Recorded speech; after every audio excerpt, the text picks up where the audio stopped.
Good morning, ma'am. This is Zakir Hussain S. of Computer Science and Engineering Department from first year. Today, my topic is to discuss active voice and passive voice. Moving to the next slide.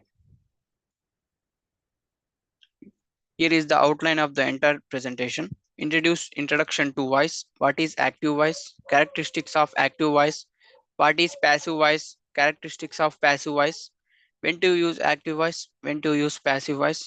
Transforming active to passive voice. Common mistakes with voice. Conclusion with and best practices. Here, here we introduction to voice. Voice in grammar refers to the relationship between the action of the verb and participants in a sentence. The two main voices are active voice and passive voice. Understanding these voices helps in enhancing clarity and engagement in writing. Here we can see active voice and passive voice. In active voice tells us what a person or thing does. The subject performs the action on the object. Here is the syntax in active voice: subject plus verb plus object. Here example in active voice. Anna painted the house. The teacher always answered the students' questions. Ali posted the video online. And here is passive voice tells about what is done to someone or something. The subject is being acted upon. Here is the syntax in passive voice: object plus verb plus subject. Example: the house was painted by Anna. The students' questions are answered by the teacher. The video was posted online by Ali. Here in active voice, Anna is the subject and painted is the verb and the house is the object. In passive voice, the house was object and was painted was in verb and Anna is the subject. What is active voice? In active voice, the subject performs the action of the verb. Sentences in active voice are typically more direct and vigorous. Example: the dog chased the ball, where the dog is the subject performing the action. Examples are active voice and passive voice. And firstly, we have to discuss in only active voice and passive voice later. In present tense, Emma writes a letter. In present continuous tense, Emma is writing a letter. In past simple tense, Emma wrote a letter.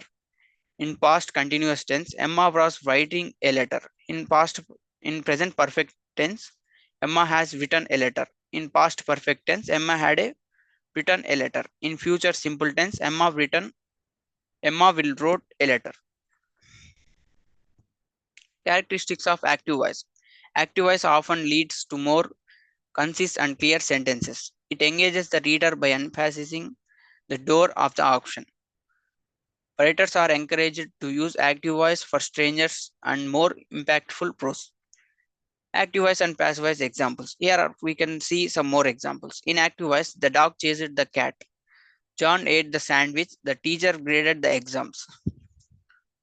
And here we discuss what is passive voice. In passive voice, the subject receives the action of the verb. This construction often observes who is performing the action. Example: the ball was chased by the dog, where the ball is the subject receiving the action. Characteristics of passive voice. Passive voice can be useful for emphasizing the action rather than the doer. It is often used in scientific writing where the focus is on the process rather than the researcher. However, overuse of passive voice can lead to vague and less engaging writing. Here we can see in passive voice examples. The cat was chased by the dog. The sandwich was eaten by John. The examples were graded by the teacher. The roof was damaged by the storm. And we can move to next slide. When to use active voice? Active voice is preferred in most types of writing for clarity and engagement. It is especially effective in persuasive writing, storytelling, and personal narratives. Using active voice can help convey emotions and urgency in your message. Here, when to use passive voice? Passive voice is appropriate when the doer of the action is unknown or irrelevant. It is frequently used in formal writing such as academic papers and reports. Passive constructions can also be useful when the action is recipient needs emphasis. Here we can see transforming active to passive voice. This is very important.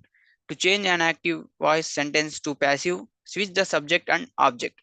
The verb form changes often requiring a form of to be and the past past participle of the main verb. Example, the teacher praised the student becomes in passive voice, the student was praised by the teacher. Common mistakes with voice. Many writers unintentionally overuse passive voice, making their writing less engaging. Confusing the reader can occur when passive constructions are overly complicated. It is important to balance the use of both voices to maintain clarity and interest. Conclusion and best practices. Understanding active voice and passive voice can significantly improve your writing skills. Aim to use active voice for clarity while employing passive voice strategically. Regular practice in identifying and using both voices will enhance your overall communication. Thank you. Presentation by Zakir Hussain S.